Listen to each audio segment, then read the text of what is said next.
What is going on, everybody, and welcome to a brand new series, a brand new season and a brand new game on the channel today. Welcome to Football Manager 2015. This is going to be the first episode, and this is going to be a little introduction and the pre-season getting done and dusted for our Manchester City save that we are going to be doing. It's come a little bit out the blue, I will admit. What's basically happened is I haven't played Football Manager for quite some time. I am quite a big fan of the game, it's fair to say. I haven't played this year's as much as I played in the past. I wouldn't class myself as an expert by any stretch of the imagination, but I am pretty competent on the game. I know what I'm doing with everything, and hopefully it should be a lot of fun. I got inspired to do this by a good friend of mine that I speak to quite often. His channel name, I should say, is Kimres Pro. He's just started off a Tottenham career mode on this game. I was watching that, and that just gave me the Football Manager bug, basically. It's made me really want to play the game, so we're going to get stuck into this Manchester City save. I will put a link in the description to Kinres Pro's channel, so you can go and watch his series as well if you want to. Really good YouTuber, really good guy, does a lot of FIFA stuff as well. And yeah, we're going to get stuck into this. Basically, the team I was supporting in real life, my favourite team, as you should all know by now really, are Manchester City.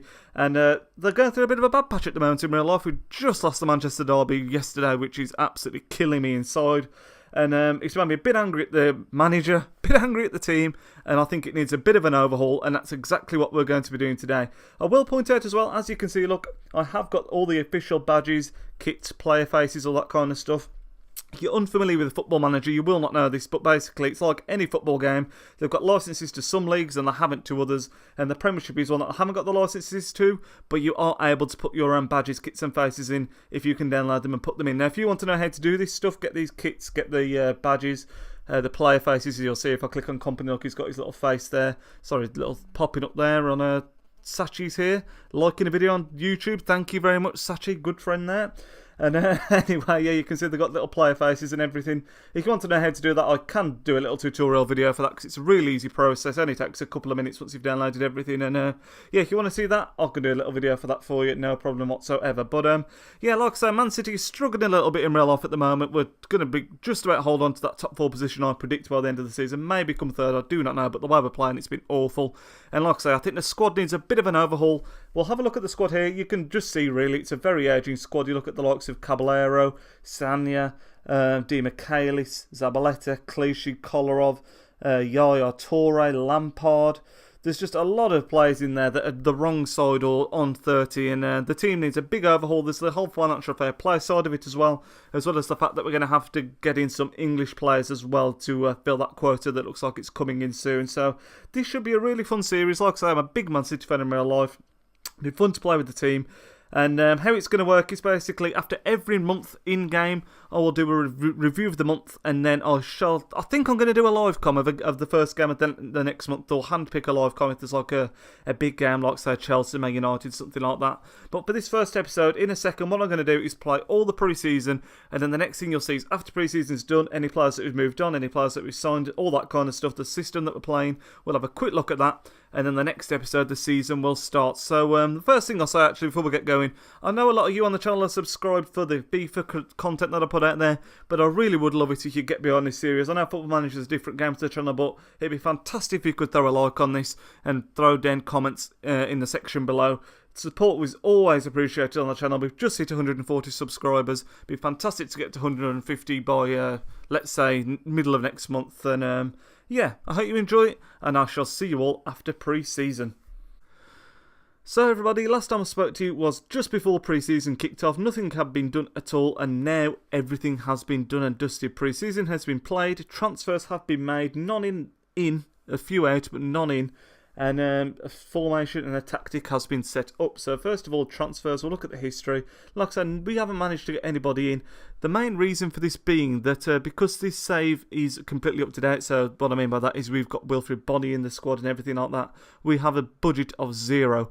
Now I did sell Alexander Kolarov, so I did have 4.7 million, I still do have 4.7 million in the budget, but I don't really want to bring anyone in.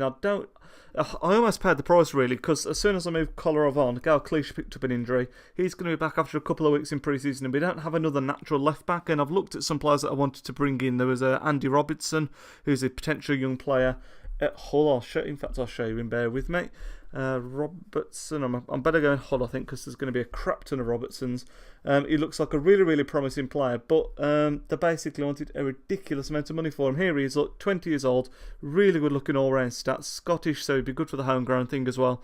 But they wanted like 31 million, like something ridiculous like that. And the same story was for John Flanagan at Liverpool. They wanted 24 million, and I just thought, you know what, we'll do without, because we've actually been using Dedrick Boyata and Pablo Zabaleta at left back, and they've been doing okay. Formation-wise, tactic-wise, this is what we have been using. We've basically gone with a slight twist on the 4-2-3-1. We've got Fernando dropped deep. This is my preferred starting 11 at the moment. You'll see there's a couple of players in there that you might not think could be there. Navas, who's actually had a fantastic pre-season, someone that I was thinking I might be getting rid of, but he's been really, really good in pre-season. And Brandon Barker, not many of you will know Brandon Barker, but he's 17 years old, he's in Man City's youth team, and he's got a really, really bright future ahead of him. And when I said at the start about bringing youth players through, he's someone I think we can really blood in the first season. I know he's only 17, but his potential is just absolutely phenomenal, and for that reason he's going to be getting quite a lot of game time for me this season. This, like I said, this is the formation, 4 at the back, with Mangala and company being my preferred defensive centre-back partnership. Zabaleta is currently filling in at left-back, but obviously usually that would be cliche in a perfect world, and then Zabaleta at right-back. Toure has been holding down his centre-mid spot, but James Milner's played there a little bit, as well as playing in Navas' position on the right, and he's done really well in both, and that's the good thing about James Milner. Such a great utility player to have. And then, of course, in the middle, you've got to have David Silva, absolutely phenomenal player. The team is basically built around him, and Aguero, who would usually be up front as well if he wasn't injured. But, yeah, Brandon Barker's probably been the standout performer. Him and Navas in pre-season have been absolutely superb, as has Fernando, to be fair, at CDM. And Fernando and Navas were 2 players that I was considering, perhaps shipping out because of their real-life form, but they've both been really, really good. And Barker's also impressed a little bit as well, because he's keeping out Nasri basically at the minute. I haven't fully decided that I'm going to start Barker for the first Premier League game. Jovetic can play there as well, but he's obviously picked up his knock. Edin Dzeko's not got much of a look in, because Aguero was firing all cylinders in pre-season, and then Boney's actually done well when he's played as well. Let's have a look at the fixtures now, and like I said, the pre-season has been... It started off really slowly. You can see here, if we go to the top, we drew 1-1 with Slavia Prague. Didn't play very well in that one at all. You can see we did play a sort of strong team. Barker's in there, Di Michaelis is in there, Sani's in there, Caballero as well. And Prague were the better team in that one, to be honest. We did not turn up to the races at all. We then went away to Aves and won 2-0. And what again was a pretty unconvincing game. We didn't look that good at all, but basically our quality players shone through. We got a Vincent Kompany set piece and a Nasri goal there as well. We then went away to Helder Pinto and 1-1. Again, we weren't playing well at all. However, David Silva's goal in this one was absolutely fantastic. I think I can show you by doing this. I think it was this game that Silva scored the nice goal. Oh, have I clicked on the wrong thing? Forgive me here, I am a novice at this. I'm sure there was a way that you could view the highlights, but here you go, view highlights, goals. There we go. So we'll have to sit through their goal as well. But you'll see David Silva scores a really nice goal in this one. Lovely team goal. And then he fired in the volley after. Is this their goal or their goal? I'm assuming it's going to be our goal. Silva picking up there, clearing. Yeah, this is the one. So you see here.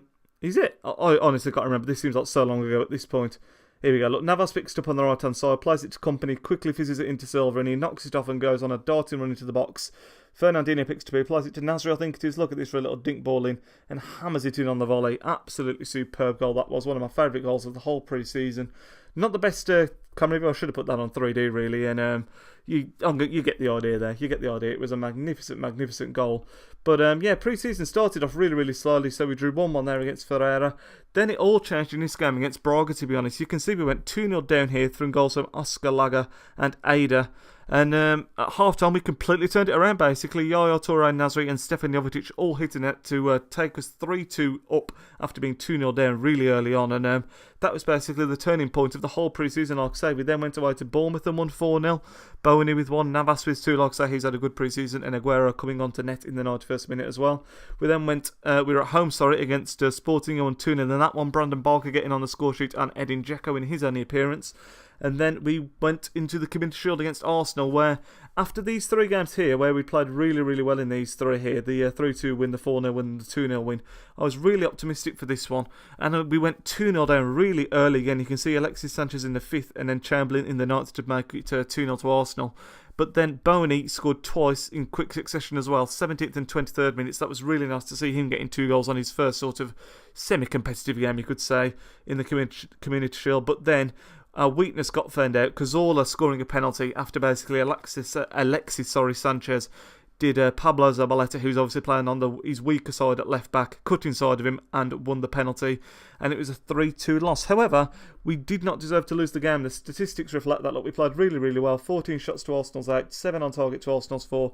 We were just a bit unlucky in that one, really, and we still played well. I was pleased with the performance, and if we play like this, in most games, I think we should be okay. Interestingly enough, our target for the season set by the board is to finish in the top 4, which is kind of dodgy in my opinion. I think we should be challenging for the title, and that's what I've told the players. According to the bookies, we are the favourites for the title, and that's hopefully, like I said, what we'll be able to achieve. Key players for us this season, obviously David Silva and Aguero are the two, but like I say, it'd be fantastic if we could bring Brandon Barker through this season. I'd really like him to do well. And then also, if we look into our under-21 squad, we've also got a couple of really, really strong young players that we perhaps need to bring through in the future. Most of them out on loan. Kerim Rekic is a pretty strong player. If I scroll down here, Zuccolini, there's one. He's a really, really strong looking centre mid that's out on loan at Valencia, I believe it is at the moment. And then the other one is Rekic, who I think I'm sure was at the top. If I just missed him, I probably just missed him. I'm feeling very tired right now. It's gone light on into the night. The pre-season takes a lot longer than you always think it's going to. Where the hell is Kerim Rekic? I swear to God, I'm losing the plot. I'll tell you what we'll do. We'll do it by position because he's a defender. There he is, Kerim Rekic. He's got a really good future ahead of him as well. Only 3-star, 2-star there, but he often comes good, and hopefully he will be able to do that. If you click on the potential, in fact, he'll be able to see straight away. You've got Marcos Lopez is the other one that I was trying to think of. Absolutely fantastic looking player, and he's the one that will be trying to blood next season when he returns from his loan spell in France. But yeah, that is going to bring the end. Episode 1, like I said, the next episode will be at the end of, let's get the schedule up. God, I haven't played this for so long, and you can tell because I completely lost where everything is. Club, board, finances, teams. It's up here. I always think schedule's at the bottom. I swear to God, I'm tired. I'm losing the plot here. Please forgive me. So we've got Crystal Palace on the 16th, and then I think what we'll do is we'll play that one off camera, Sunderland and Tottenham and QPR. I think next time you speak to me, should I live con the Tottenham game? I might do that, I might play the Crystal Palace and the Sunderland game off camera and then do the Tottenham game as a live com. Let me know what you think to that. Forgive the tiredness towards the end there. I'm completely losing the plot, I swear to God. But that does bring us to the end of our very first episode of Football Manager 2015 Manchester City Career Mode. I hope you're all going to get behind the series like I said in the first part of this video, and I hope you enjoy it. It'd be fantastic to throw a like on the if you throw a like on the video as well, and also comment on if you've got any suggestions for a good cheap left back that could do the job for us. That would be very much appreciated because, like I say, Clichy is currently our only one. But other than that, I hope you all enjoyed the video, and I will speak to you all next time. Nidge out.